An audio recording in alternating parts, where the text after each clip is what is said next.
Hello Etienne, so welcome back to my channel. Talagang hanggang ngayon, usap-usapan at trending pa rin ang new album ni Ken or Philip na Seven Sins.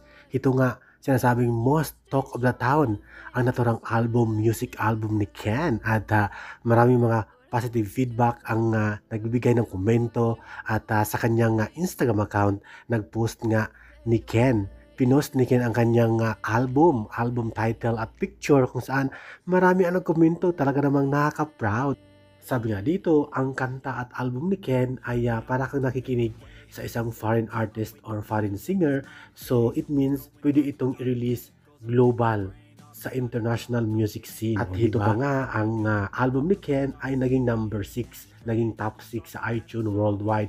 Pero di kalaunan, pinakabago ngayon, number 1, top 1 na ito worldwide sa iTunes.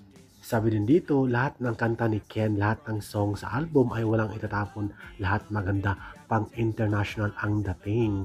At ito nga, world domination for Philip ang sinabi nito. At nalingaw kaayo ko sa Pride. Ito yung Bisaya na naaliw siya sa kanta ni Ken na Pride. At kanya-kanya lahat, kanya-kanya may paborito na tracks sa kanta ni Ken, sa album ni Ken na Seven Sins. So, diba, nakaka-proud dahil lahat gusto. Marami ang tumangkilik sa album ni Ken tulad ng Greed, Pride, mga Bisaya.